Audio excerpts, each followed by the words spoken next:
Cleo Abrams predicts tech advancements if sustainable, high-scale energy production, like nuclear power, is widespread. What do you think will be the biggest change to our lives with unlimited power? I won't feel bad for leaving my computer on all the time. I don't know. I mean, I gotta say, I'm sorry, people who live in places where power is very expensive or environmentally impactful. Here in BC... Wait, you don't even sleep it? No. Why? Well, how will I remote into it? You can wake it. Yeah, but it's not reliable. That's probably true. Like, I don't know, man. Sleep isn't reliable in general. My computer just doesn't sleep now. Yeah. I might as well call it restart. We talked about this in the recent thing. Yeah. So you'll hear us talk about that soon. But yeah, my computer just it's like a delayed restart. Yeah. If I set it to sleep, it'll restart in 2 or 3 hours. I don't know what to tell you. Like so we live in British Columbia, Canada, where all of our power comes from falling water. And you can talk about the environmental impact of hydroelectric power all you want, but the reality of it is those dams are already there. The power that they generate is just there, and you can either use it or you can lose it. And so it's cheap. It's cheap. It's plentiful.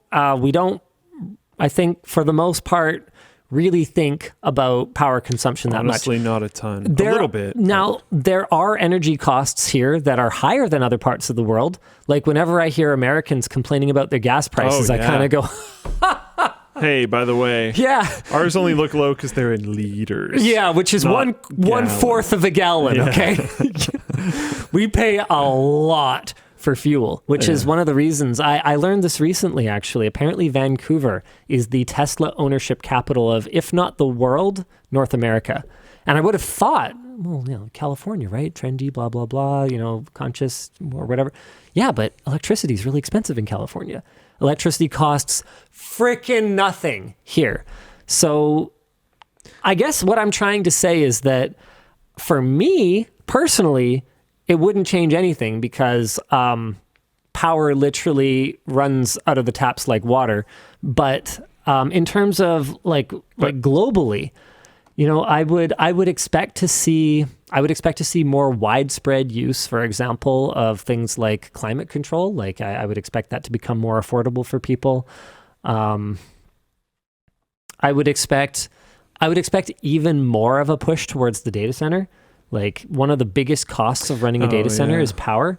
So I would expect to see even more investments in data centers. I would expect to see more experiences that are data center focused. I mean, I've been talking about how I think the data center could change gaming for a long time.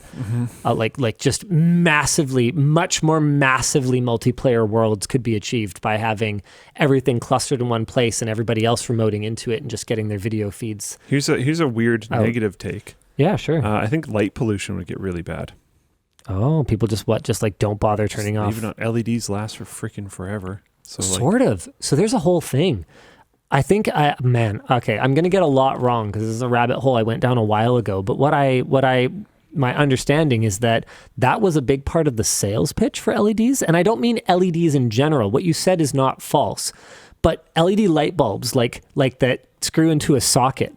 What I've heard is that much like traditional light bulbs, while the technology is inherently more reliable, it's kind of been engineered to not be that reliable. Gotcha. Yeah, because like super OG light bulbs, like filament light bulbs, would also just last for incredible amounts of time.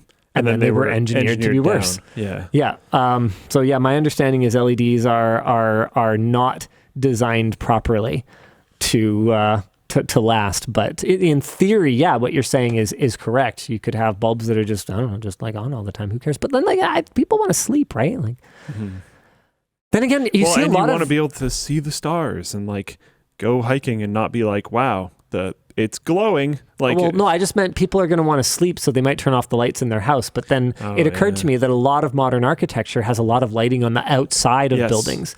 Like every new house listing you look at is like, this is supposed to be a farm, but they found some loophole to make it so they can just build their giant mansion on it and not farm at all. All those that have like 10 million lights all along the roofing are in the entire perimeter of the house. It's like, oh my God, okay. It's not like a spaceship taking off. It's a house. You can relax. I don't know.